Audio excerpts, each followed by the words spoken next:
Myślimy ciągle w kategoriach my-oni. Kiedy mówi się młodym ludziom o starzeniu się społeczeństw, oni opowiadają o tym, jakie to straszne obciążenie. I dopiero potem uświadamiają sobie, że to, o czym mówimy, nastąpi, kiedy oni będą starzy. Że kiedy ja mówię o starzeniu się społeczeństwa jako pewnym procesie nieuchronnym, to nie mówię o sobie, tylko mówię o nich i o tym, co się będzie działo za 30-40 lat.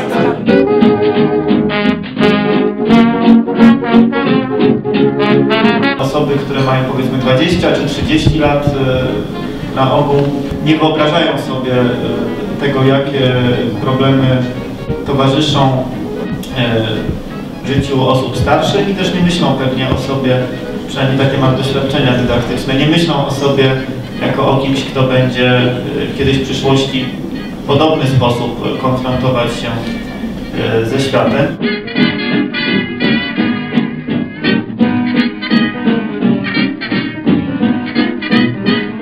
Człowiek idzie taką ścieżką przez życie od dnia urodzenia do tego ostatniego dnia.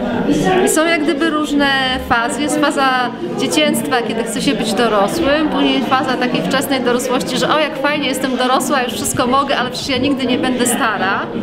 No ale prędzej czy później przypominamy sobie, że z każdym dniem jesteśmy coraz starsi i że dojrzewamy, stajemy się coraz bardziej dojrzali, dorośli.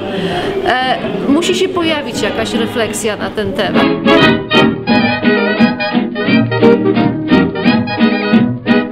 Ja wierzę w to, że po prostu interesy sprawiają, że seniorzy są ważną grupą, która jest w stanie zmienić funkcjonowanie systemu ochrony zdrowia i też są ważną grupą, która może uczestniczyć w dyskusji, w którą stronę go zmieniać, bo to jest też bardzo ważne. Znaczy, tak naprawdę to jest grupa, która może sprawić, że nie tylko komercjalizacja będzie jedynym kierunkiem, jedną propozycją, która leży na stole. To, co się wokół nas dzieje, jest nasze. My mamy prawo do tego, żeby na to wpływać, prawda?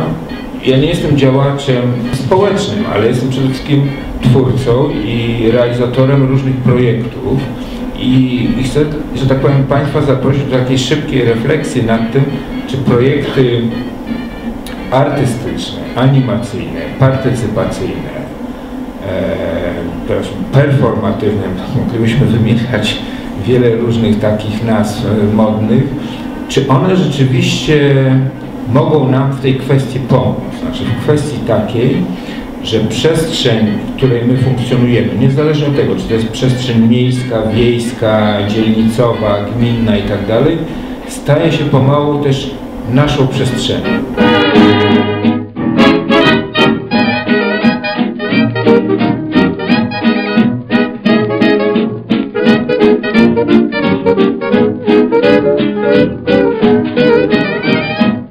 Chcielibyśmy Państwu pokazać takie sposoby, za pomocą których zwykły obywatel, obywatelka mogą dotrzeć do takich danych, którymi urząd niekoniecznie chce się dzielić.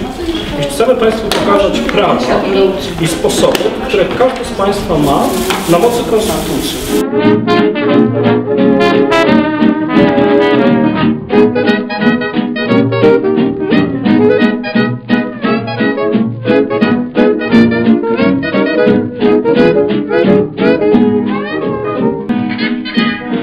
W kręgu moich zainteresowań są wszystkie rzeczy związane z aktywnością obywatelską, stąd właśnie moja obecność tutaj i chęć przekazania Państwu tych informacji, które mogą na co dzień po prostu się przydać, które istnieją, a niekoniecznie wiemy, że istnieją.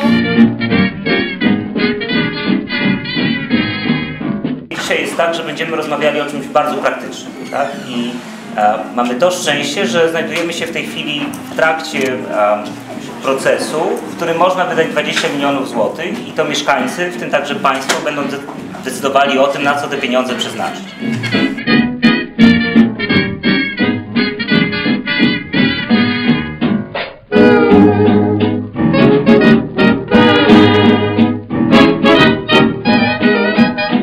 Jak stoimy na manifestacji z tym transparentem, to trzymamy go w miarę blisko głowy, tak żeby jakaś osoba, która nas fotografuje, tak, jak robi zdjęcie, a mamy go za wysoko, to nie mogła nas z tego obciąć lub obciąć tylko nas, tak że nie wiadomo z czym stoimy.